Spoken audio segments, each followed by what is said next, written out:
Welcome back. Women's History Month is an opportunity to celebrate the contributions of women across this country throughout time. And here to talk about this important subject, especially right here in Utah, is Jonyce Bullock, CEO of Squire and Company. We're going to discuss how women are making a huge difference in the business world right here in Utah and what it's like to be in a very male-dominated field. Jonyce, thanks for joining us today. You're welcome. Thanks for having me. Looking forward to this important conversation. Tell me a little bit more about yourself and what you're doing right now in your career. So I'm the CEO of Squire and Company. We're a public accounting firm based in Utah.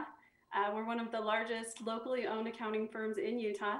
We have offices in Orem and Salt Lake, but we serve the entire state, and really we serve all across the country, and we have some international clients that we're able to help as well. But we're 150 plus employees. We've got 25 partners in our firm, and provide accounting services, consulting services, tax, audit, all, information systems, all of the traditional accounting services that you would see, and then really anything that helps to support the office of the controller, the office of the CFO. As the CEO of an accounting company, I'd say this is traditionally a male-dominated field. Are you finding that's true? And how did that affect you throughout your education, your training, and where you are right now? Yeah, absolutely. Accounting is really interesting.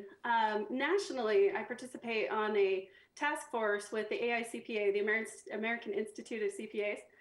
And what they have really found is that over 50% of the graduates from accounting programs are female. But in leadership positions, less than 20% are female.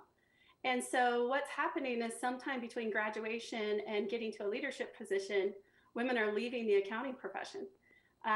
There's kind of self-selecting out generally. And there's a number of reasons that lead to that. Some of that is lack of access to role models because there aren't women up at the top. Some of that is the lack of balance. There's a perceived, accounting has very intense deadlines. With tax season and the last couple of years, like ongoing tax season that just never ends. And so we have been addressing nationally how to increase women at the top, but it's intensified here in Utah, where we find that not even 50% of our accounting graduates are female. And so considerably less than 20% of leadership is female as well. And so when I first started working at my firm, we actually had no female partners. And so one of the things that was really interesting for me to navigate was one day I was meeting with one of my mentors, who was an incredible mentor, a male partner in my firm. And I asked him the question, what do you do when your kids are sick? And he just looked at me and he's like, well, never really thought about that. My wife always handles that. And he had some really great advice for me, and he encouraged me to find a mentor outside of our firm who was in a position similar to mine, because there really was nobody who looked like me in my firm. And so I was able to connect with a female partner in a law firm, and she has been an amazing mentor for me. And that really was my first understanding of what it meant to have lack of access to role models who look like you. It's encouraging and good to know that across the country, in the field of accounting, there is a balance there, but in Utah, not so much, which is disheartening, and also not in leadership, as you mentioned. So as a leader of an accounting firm, have you encountered any types of unfairness or anything where you have been decidedly treated differently? Yeah, absolutely. I think I would say the very outright bias, somebody just totally excluding me or just being gender bias is very, very limited. But what I would call unconscious bias, and it goes both directions. So there were things that I didn't even realize I was doing. Early on, I was talking to a partner, and I asked a question about doing some leadership training. And he said, well, do you want to be a leader? And I said, well, doesn't everybody? And he said, no, not everybody does. And generally, your male counterparts, I was a manager at the time, they let us know that they're interested in a leadership position. And I had assumed that if I worked hard enough, people would notice that. And what I realized is I needed to be sharing what I wanted so that people knew what I wanted. But on the other hand, leaders also make assumptions without asking you. And so I think it goes both ways. I encourage the women in my firm to speak up and let us know what they want. What does your career path look like? If you don't let us know, we're not going to know.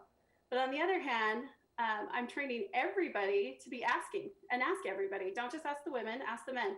What do you want out of your career? And if we open that conversation up, there's a lot less unconscious assumptions that happen. I also found similar things. Men naturally go to lunch, and lunch is a place where networking occurs just very naturally. For me, I was like, I need to get to work. I need to get my work done. I need to get home to my family. And I wasn't asking for those opportunities. And what I realized was I was missing out on a lot. And so, like I said, it goes both ways. I encourage everybody in my office to make sure they're very inclusive and inviting everybody to those opportunities, networking opportunities, lunch, golf, all of those. But I also encourage the women to speak up and let people know that they're looking for those opportunities as well. Women look up to you as a leader, as a female in this workplace, whether they are in accounting or across many other fields. Is there a certain amount of pressure in that? And also, what advice do you give women who want to advance their careers and be leaders, or find themselves in more of a male-dominated industry? You know, that advice question is, or the pressure question, I guess, is really interesting. One of the things I found is that lack of access to female role models. What happens is when you're the only one, you end up being the only path. And so, you know, in my firm right now, we actually have 3 female partners.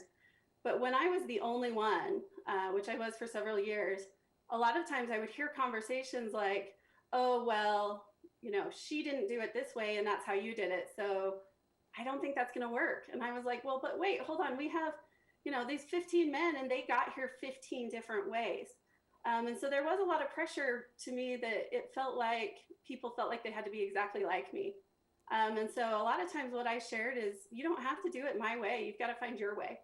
And so really, I think it's just important to realize there's not only one way. When we see less of something, we assume that's the only way to do it, but it doesn't mean that there is. And how do you suggest that businesses can help females who want to lead, who want to pursue careers in these industries where they aren't traditionally found? Absolutely. It goes back to what I was saying earlier about speaking up. I think a metaphor that has really defined my career is sitting at the table, which is kind of ironic in our COVID world when we're working remotely. There's not a literal table anymore, but I had an experience early on when I went to a meeting, and we have a very, very large table in the middle of this room. And it's kind of an imposing table, honestly. It's our boardroom. And I walked in early, about 10 minutes early to this meeting, and the only people who were there early were actually women from my firm. And they were sitting in chairs around the outside of the room rather than sitting at the table. And I was like, well, I'm going to just sit at the table. So I sat at the table. The meeting filled in with everybody, and I was alone at the table with men. And after the meeting, one of the partners came up to me and said, you know, I noticed today you were the only female that sat at the table, even though the rest of them were early enough they could have. He said, that really impressed me. And I've actually had 3 different circumstances since that time where somebody has commented to me that I was willing to sit at the table, and that showed that I wanted to be there. And so I encourage women all of the time to literally and figuratively take your seat at the table. You belong there. Don't feel like you don't belong there. So just sit there, own it, belong there, and feel like you belong. So with COVID, with remote, sometimes you have to speak up in a meeting that you might be more content to just be quiet in. But let people know you want to be there and be part of it.